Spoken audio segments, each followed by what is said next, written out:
Hey guys, so today I'm just going to be illustrating the dynamics of masculine honor hierarchies.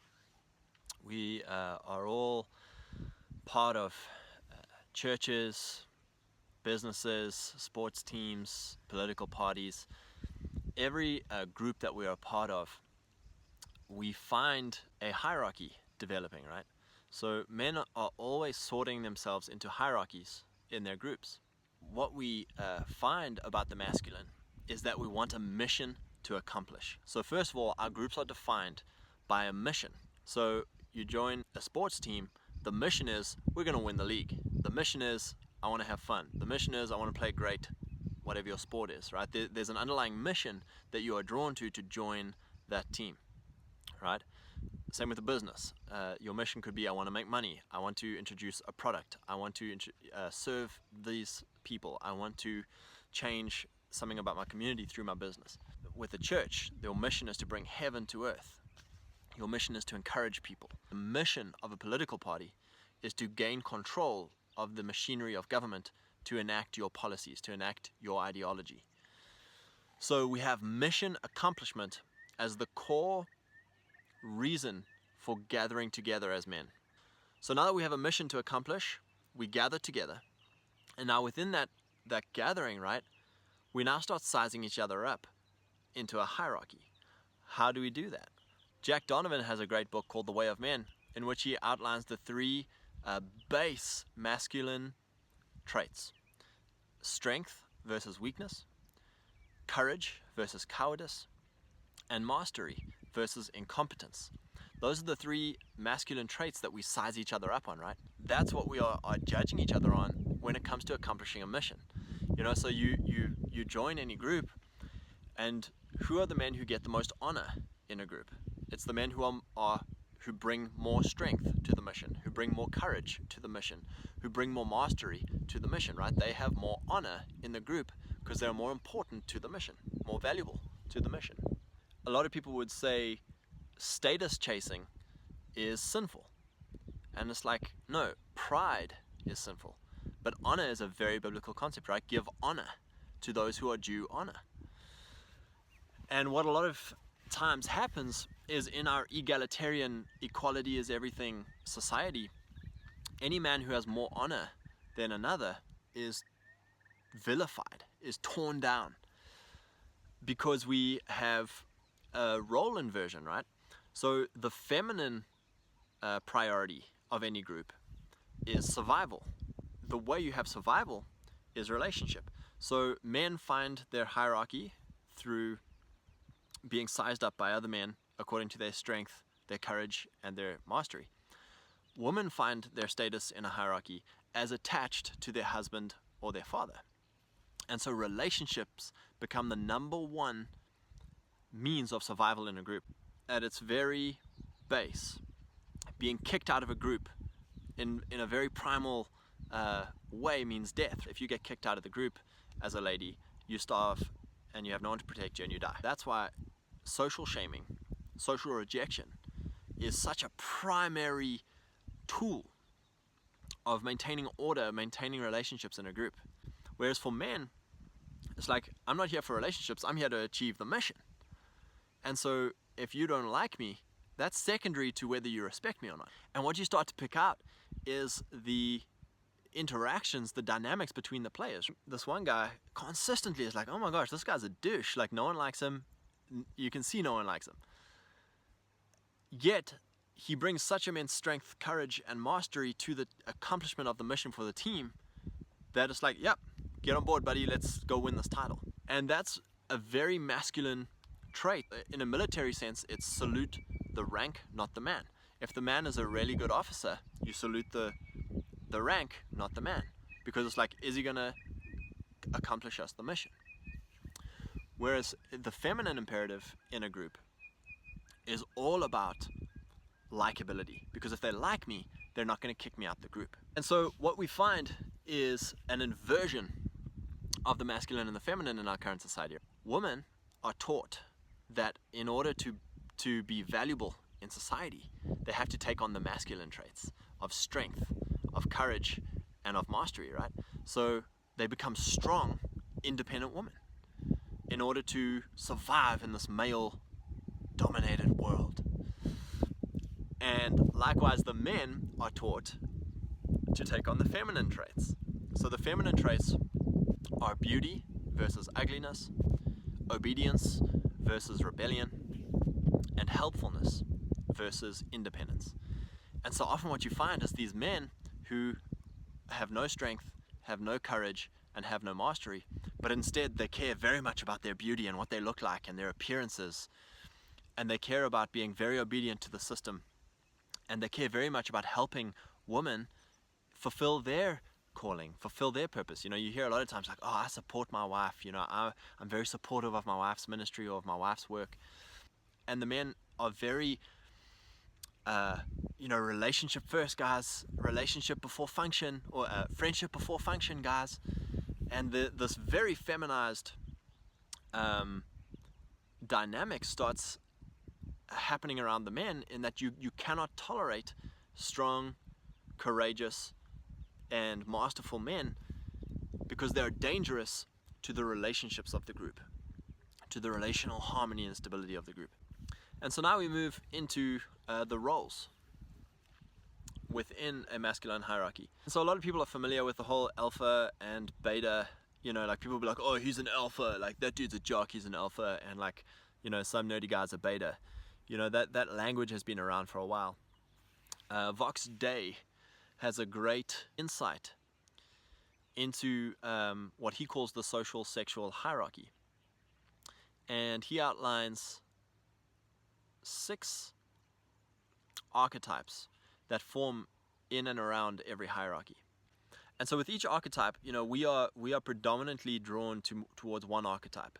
Situationally, we can fulfill other archetypes, but we want to settle in one of these archetypes and develop mastery and strength and courage at that archetype. You know, obviously at the head of all this is the king, the alpha. You know, everyone wants to be the king, everyone wants to wear the crown, but heavy is the head that wears the crown. And so what we find with the king archetype, the verb for him is to govern, someone who governs. And by government, we mean to bear the sword, right? So not everyone is good at governing, not everyone likes to govern, not everyone likes to bear the sword. Heavy is the head that wears the crown. It's a very heavy job to be the alpha. And you're always being sized up by other alphas and challenged. And you are the first target of enemy attack. You know, so it's not easy to be a king archetype. And we are always, you know, those of us who are not king archetypes are always in search of a good king. Then we have the bravos, the priest archetype. Their action is to gather and ground people under the king. And so good bravos are really great at teaching, at storytelling, at relationships, socially very skillful. They'll often be very loyal and very close with the alphas, and the alphas will give them due honor. Then we have the deltas. The deltas are the settlers. You can't have a settlement without settlers. You can't have civilization without settlers. So settlers, their action word is to grow and guard. They are very much the man who wants to get stuff done, do his work, and be left alone. He wants a working civilization. He's going to do his part. And he's like, he loves competence, order, structure. Deltas are the backbone of society. They're the backbone of civilization. And then we have the gammas. So gammas, their action word, their verb is to grift and grumble. Vox refers to them as the secret kings, right? So they're at the bottom of every hierarchy. They don't have the status of a king, but they think they should be king. So they want equality with the king, but they don't understand honor. You know, and I found myself in this place often.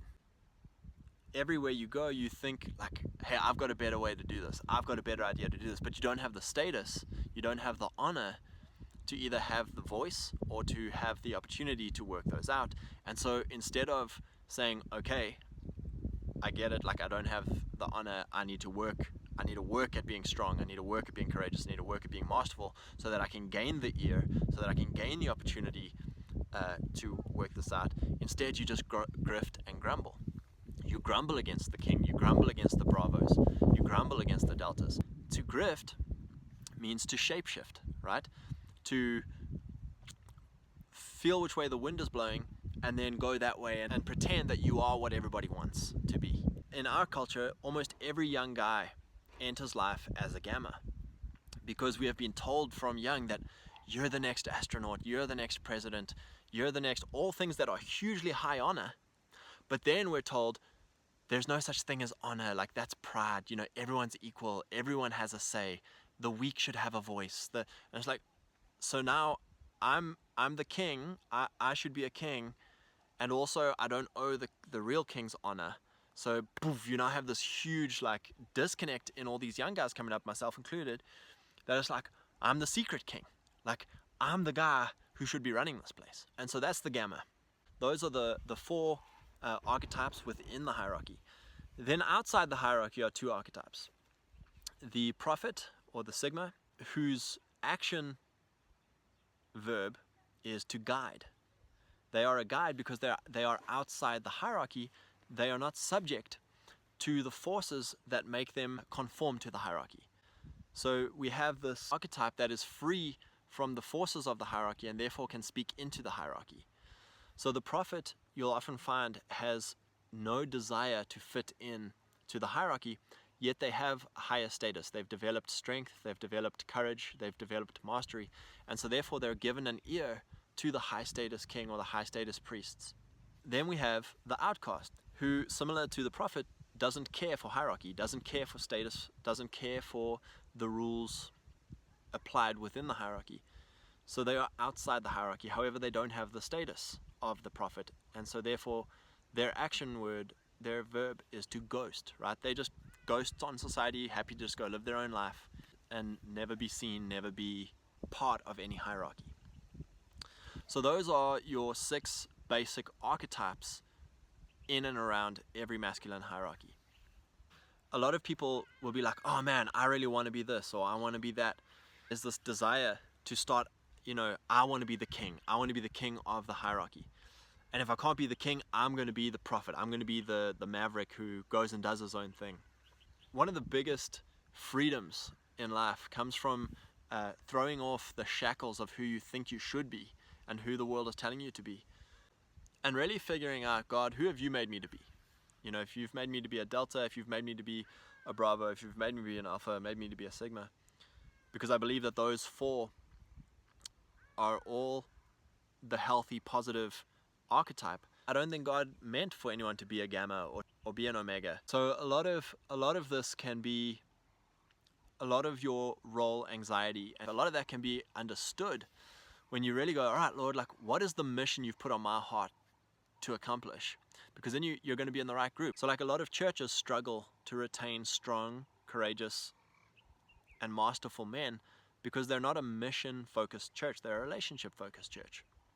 And so they'll have tons of women, but very few men. Whereas churches that are hugely mission-defined have no problem retaining strong men. One of the biggest things you can do for yourself is like, man, like, yeah, I want a mission. And so then you try and find a mission-based church that you resonate with, like, yes, like that's a mission I can get behind. That's a mission I can get on board with. Same with business, with your work. Same with political parties. Same with sports teams. Like whatever hobby groups that you're involved with, it's like, do they resonate with my mission? Because if there's mission, then you can withstand almost any relational struggle, right? Because it's like, yep, I like this guy because he's on mission and he's damn good at it. Who cares that he's a douche or that he's awkward or that he's an autist? The dude's a machine. Like Elon Musk's a great example of this, right? The dude's totally autistic, super awkward. I bet working for him must be, you know, like, hey Elon, like I'm so pumped to work for you, and be like, yeah, cool, awkward. The dude's just super awkward turtle. But he's heavy on mission, and so I'm sure everyone who works for him is totally pumped about. Steve Jobs was that way, right? Super weird guy, super harsh, but like everyone who worked for him was on mission because the guy was on mission.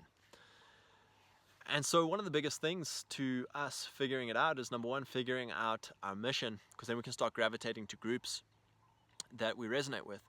And then number two, starting to figure out what are great role models for each archetype that I know. You know, who are great kings that I've met? Who are great priests that I've met? Who are great settlers that I've met? Who are great prophets that I've met?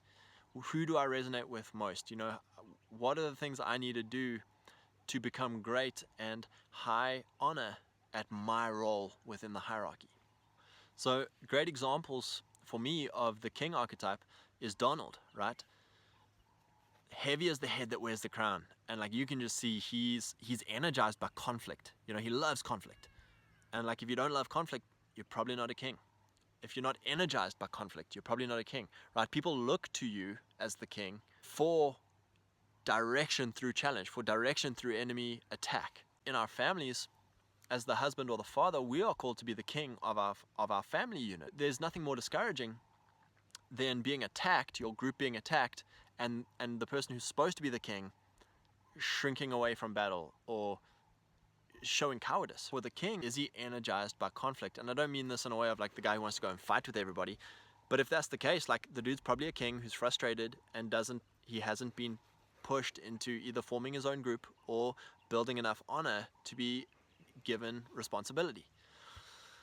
Then with the bravos, the priests, great example of priests would be your guys who love to have a good time. You know, they're the parties on the legs. It's like when these guys are in a room or in a group, like the whole mood lightens up. You know, they're great at bringing people together. They're great at bringing the best out of people. They're great at communicating the objectives of a group and really just pouring energy into a group, pouring gasoline on the fire of the group's mission, right?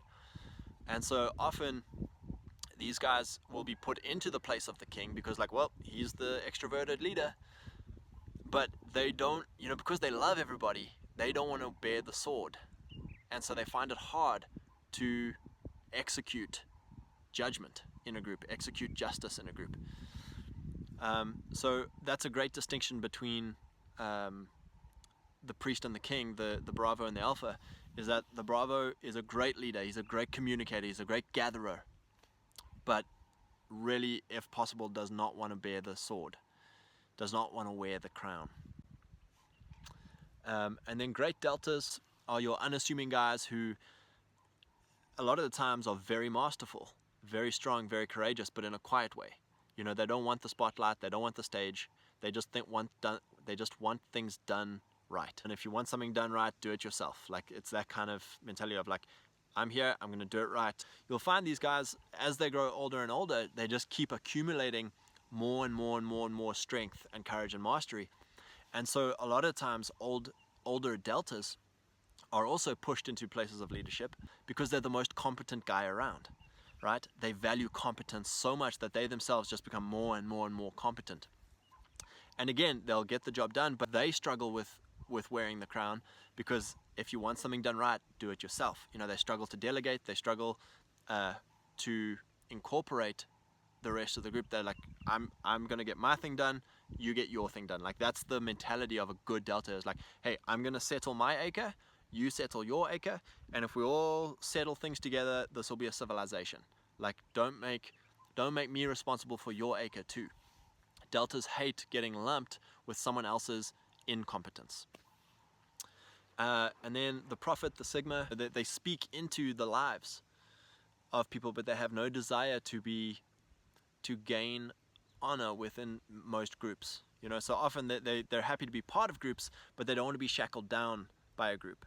They want to retain their independence from the group in order to be able to speak into the group without bias or without fear. Just hope this is helpful for us in our everyday lives.